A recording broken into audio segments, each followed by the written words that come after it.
named with Arabic names. How does this happen? And it happens because, of course, because, hang on, just catching up with myself here. Okay? It happens because there was this particularly fertile period that Professor Weinberg duly discussed. And around that period, that 300-year period, the intellectual center of the world was Baghdad. Baghdad. It was completely open to all visitors, all travelers, Jews, Christians, doubters, which today we might call atheists. They were all there, exchanging ideas. All of them. All of them. And it was that period where you had the advances in, like, engineering and biology and medicine and mathematics. All right? Our numerals are called what? Arabic numerals. They ever stop and think about that? You know, in America, do we take pause at this? Why are they called Arabic numerals? Okay, they fully exploit the discovery of the zero, create a whole field called algebra, itself an Arabic word. Algorithm is an Arabic word. All this is going on, and it's all traceable, not to some long 1,000-year tradition in Islam. It's traceable to this 300-year period. This 300-year period. And then, so they had naming rights. The most expensive, beautifully carved astrolabes come out of this period. There's a great collection of these at the Adler Planetarium in Chicago, if you ever want to check them out. So navigation, celestial navigation, all of this is traceable to this period. And so something happened. And what happened, as was previously described, I was told, and forgive me for repeating from what you might have heard, 12th century kicks in, and then you get the influence of this scholar, Al-Ghazali. All right? And so out of his work, you get the philosophy that mathematics is the work of the devil. And nothing good can come of that philosophy. That, combined with other sort of codification, philosophical codifications of what Islam was and would become, the entire intellectual foundation of that enterprise collapsed, and it has not recovered since. Over that period, all these books were translated into Arabic on a scale not seen since then. And so why am I even going here? Because I'm trying to explain to you that you fast forward, the dangers here is that you fast forward to 21st century America and ask, what influences are we feeling now? Because that period, that naming period in Islam stopped and it never recovered. Because the way of thinking about the natural world, revelation replaced investigation. Okay? So I fast forward to 21st century, and what do you find? You get things like this. Okay? This is in America. All right? So now, what I find interesting is the level of passion that it requires to actually do it. You got to, like, pay for this. Okay? And it means a lot of people are pissed off at the Big Bang. They're pissed off at the Big Bang. At our museum in New York, the American Museum of Natural History, they come to the Big Bang exhibit, and sometimes I don't feel like having that conversation. I say, why don't you go to our hall of human biology first, and then come to us? And that's where we have sort of monkeys holding hands with people in skeleton forms, and then they never make it back to the Big Bang. They're gone forever. Okay? So however egregious the Big Bang is, monkeys and people is a worse transgression, apparently.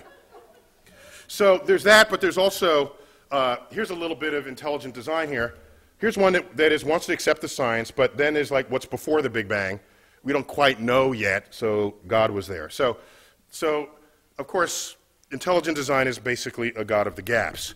But my favorite way to end this, then, is to just reflect on, I want to do it just a fast tirade on stupid design, and this will be fast.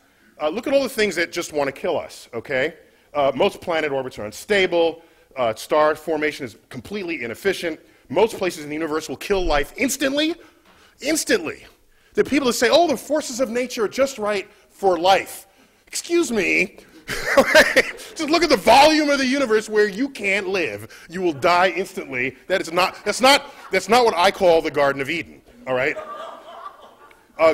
Galaxy orbits that we orbit once every couple 100 million years, you're bound to come close to a supernova that will wipe out your ozone layer and kill everybody on the surface who doesn't otherwise have dark skin, because your high energy rays will give you skin cancer.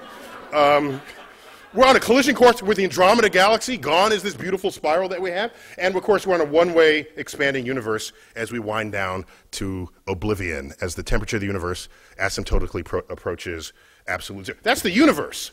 Then Earth, volcanoes, tsunami just killed, I think that number's higher, at up 200,000 people, floods, tornadoes. None of this is any sign that there's a benevolent anything out there. And this 90% should be 99%, as was earlier noted. That's of all life that has ever lived is now extinct.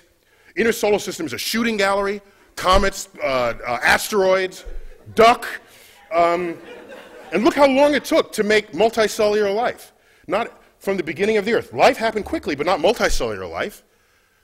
You needed your cyanobacteria to sort of crank on the oxygen, get the oxygen budget going. Then you could have that's sort of rocket fuel for multicellular creatures. But that took 3.5 billion years. That's hardly an efficient plan with us in mind. And in human beings, this is like the most tragic of them. I don't even include here the expression of free will where people want to kill each other. I'm talking about nature killing us without the help of human beings. Aggressive childhood leukemia, hemophilia, all of this. And we so much praise about the human eye, but anyone who's seen the full breadth of the electromagnetic spectrum will recognize how blind we are, okay? And part of that blindness means we can't see, we can't detect magnetic fields, ionizing radiation, radon. We are like sitting ducks for ionizing radiation. We have to eat constantly because we're warm-blooded. Crocodile eat a chicken a month, it's fine, okay? So we're always looking for food. These gases at the bottom, you can't smell them, taste them, you breathe them in, you're dead, okay? So I'm almost done. I'm sorry, I'm taking up your time here. And with the birth defects, most are unknown. Look at this. Others, it's like abuse and infection and stuff that human beings had something to do with. We have no idea. Oops, I pushed a button by accident, sorry.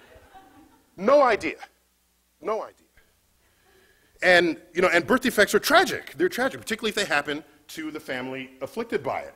And you just look at images of these aborted fetuses because of and most of these are stillborn, others are born with a heart outside the body. And so, this is all simply stupid design. And the problem is, if you look for what is intelligent, and yeah, you can find some things that are just really beautiful, and really, hey, that's a clever, the ball socket of the shoulder, and a lot of things you can point to, but then you stop looking at all the things that confound that revelation. And so if I came upon a frozen waterfall, and it just struck me for all its beauty, I would then turn over the rock and try to find a millipede, okay, or some kind of deadly newt, and then put that in context and realize, of course, the universe is not here for us, for any singular purpose. My favorite of all is, of course, you eat, breathe, eat, and drink through the same hole in your body, guaranteeing that some percent of us will choke to death every year, okay? Imagine if you had a separate hole for breathing and eating and talking.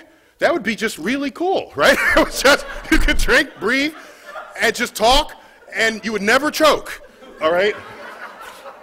And it's not a hard request. Dolphins breathe and eat through different holes in their body. And that's a mammal. So this is like Santa Claus could bring this one. And this one, of course, my favorite of all, what's this going on between our legs, right? As you've heard, you've heard it. It's like an entertainment complex in the middle of a sewage system. No engineer would design that at all, ever. It's like the wrong juxtaposition of elements.